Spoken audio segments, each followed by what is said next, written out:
जय हिंद दोस्तों, कैसे आप सभी। उम्मीद है सभी अच्छे हो गए। साथियों, हमारे बहुत से प्रिय साथियों ने इसके पहले कमेंट करे थे कि दस्तावेज संबंधित एक वीडियो बना दीजिए करके।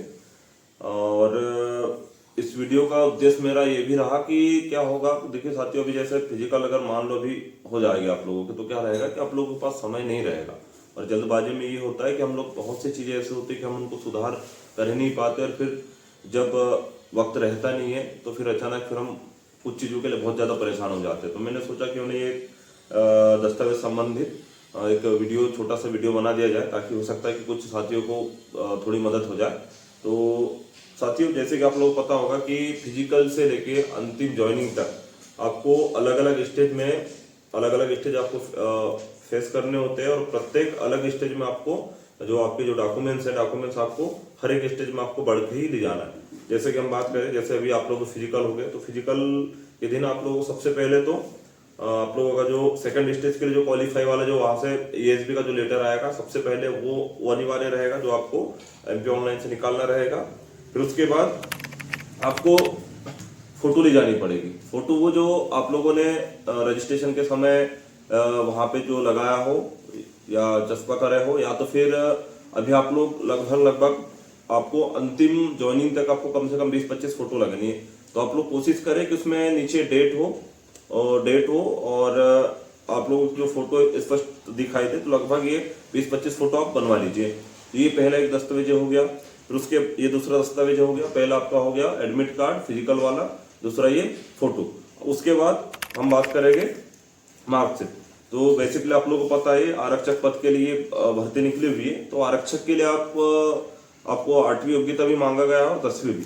तो आप जो योग्यता, आप जिस योग्यता के आधार पर आपने फॉर्म फिलअप करे हो, तो उसके आधार पर आप मार्कशीट ले जाए। और 8वीं अगर आपने भरे हो तो 8वीं की मार्कशीट ले जाइए, और 10वीं है तो 10वीं की मार्कशीट आप ले जा सकते हो। जैसे कि 10वीं की मार्कशीट है और ये 12वीं की, तो आप ये 10वीं और ये 12वीं दोनों की मार्कशीट आप जिस दिन फिजिकल रहेगा दोनों ले जा सकते हो। आपके हो गए 4 डॉक्यूमेंट्स। फिर उसके बाद एक मूल पहचान पत्र के आधार पर अगर हम बात करें, तो सबसे अगर अभी हम बात करें तो ये आधार कार्ड, अगर किसी के पास आधार कार्ड अभी भी ना हो, या फिर हो सकता है उसमें कुछ मिस्टेक हो, तो आप ये वोटर ID ले जा सकते हो। तो मेरे हिसाब से आधार कार्ड सही रहेगा, और कोशिश करें कि ये आपका जो आधार कार्ड है आपके मोबाइल नंबर से रजिस्टर्ड हो। तो ये आपका हो गया आधार कार्ड मूल पहचान पत्र के तौर पे, या तो फिर ये वोटर ID। उसके बाद अगर हम नेक्स्ट बात करते हैं, तो कास्ट सर्टिफिकेट, जो भी दोस्त भाई जिस भी कैटेगरी से बिलोंग करता हो, चाहे वो SC का हो, चाहे ST का हो, चाहे AWS का हो, तो एक्चुअली क्या वो हमारा अभी दिख नहीं रहा, हमने कहीं रखा होगा तो डिजिटल वाला। तो आप कोशिश करें कि डिजिटल वाला बनवा लीजिए। और डिजिटल अगर अभी हाल ही में अगर आपने बनवाया, तो जो पुराना वाला है, पुराना भी अपने पास रखे। तो ये हो गया कास्ट सर्टिफिकेट। उसके बाद ये मूल निवास,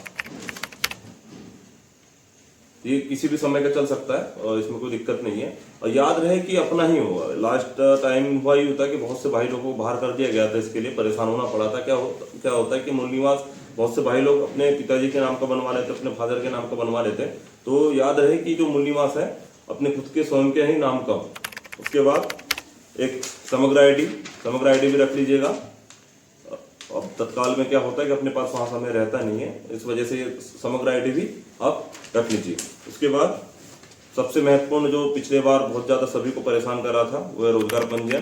तो आपके पास इस बार ऐसे कोई कंडीशन नहीं आएगी, तो आप जीवित वाला रोजगार पंजीयन अपने साथ रखें। तो ये तमाम जो दस्तावेज थे, ये जब आप लोग सेकंड स्टेज के लिए जब जाओगे फिजिकल के लिए, तो इतने आपको दस्तावेज मांगे जाएंगे। तो आपको ये इतने दस्तावेज आपको फुल एंड फाइनल आपके पास होना चाहिए। अब मान लीजिए फिजिकल क्वालिफाई हो गया, फिजिकल के बाद आप लोगों के मेरिट आएगी, उसके बाद फिर आपको मेडिकल के बाद फिर आप लोगों को ज्वाइनिंग के लिए बुलाया जाएगा। तो ज्वाइनिंग के बाद ये जो आपके जो दस्तावेज थे, ये तो लगेगा आपके, ये तो आपको समझ में आ गया होगा। ये जो जितने भी दस्तावेज थे हमने आपको बता दिया। फोटो है, फोटो के बाद 10वीं 12वीं मार्कशीट, और उसके बाद जब आप ज्वाइनिंग लेने जाओगे तो मार्कशीट के साथ कोशिश करें कि आपके पास कोई भी अगर डिग्री डिप्लोमा हो, या फिर और उच्चतम जितने भी योग्यता वाले आपके पास, चाहे वो ग्रेजुएशन हो या UG की हो, चाहे PG की वगैरह, ऐसे मार्कशीट भी आपके पास है, तो आप वो भी आप उसमें जोड़ सकते हो। फोटो हो गए, उसके बाद मार्कशीट, उसके बाद तो आप लोगों को पता ही है स्थायी निवास आपको ऐड करना ही रहेगा, जाति प्रमाण पत्र हो गया, मूल पहचान पत्र हो गया आपकी, ठीक है, रोजगार हो गया, समग्र आईडी। उसके बाद अब जो डॉक्यूमेंट्स आपके बढ़ने, अब उसको आपको अगर आपके पास पैन कार्ड ना हो तो आप प्लीज पैन कार्ड बनवा लीजिएगा, क्योंकि आप क्या होता है कि जब सरकारी कर्मचारी बन जाओगे तो आपको इसकी बहुत ज्यादा जरूरत पड़ती है। तो पैन कार्ड अगर नहीं हो तो आप ज्वाइनिंग के बाद भी इसको बनवा सकते हो। उसके बाद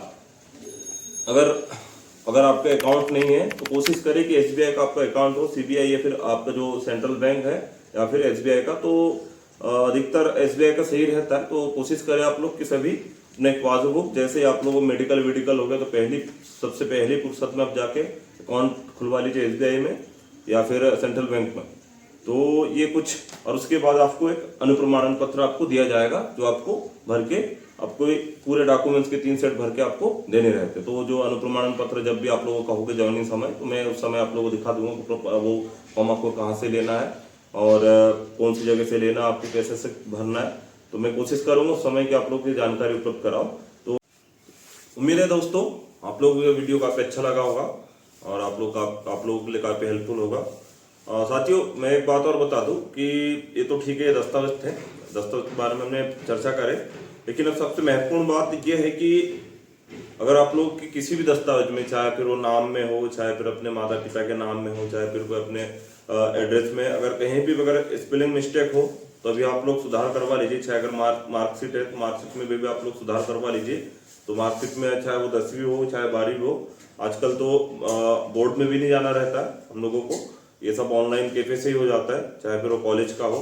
अगर आधार कार्ड की बात करें तो आधार कार्ड भी 3 से 4 दिन में अपडेट हो जाता है, बस वो कंडीशन उसमें रहता है लॉक अनलॉक का। अगर अनलॉक है तो वो 3 से 4 दिन में अपडेट हो जाता है, अगर लॉक है तो उसको पहले लॉक खुलवा के उसको अपडेट करवाना रहता है। तो तमाम जितने भी आपके दस्तावेज है एक बार फाइल खोल के आप देख लीजिए। कोशिश करें कि आपके जो मूल मार्कशीट है, मतलब जो आपकी जो 10वीं की मार्कशीट है उसके आधार पर पूरे है आपके जितने भी दस्तावेज है, चाहे वो मूल पहचान पत्र हो, चाहे आधार कार्ड हो, चाहे जितने भी आपके तमाम जितने भी दस्तावेज हो उसके आधार पर हो।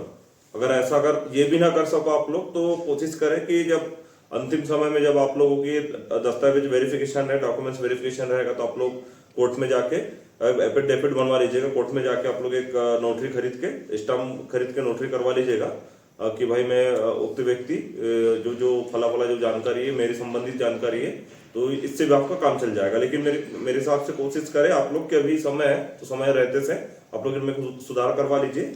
और अन्य किसी ऐसी प्रकार की कोई अन्य जानकारी हेतु आप हमारे चैनल को सब्सक्राइब करें, कमेंट करें, लाइक करें और इसी प्रकार अपना प्यार बनाए रखें। जय हिंद।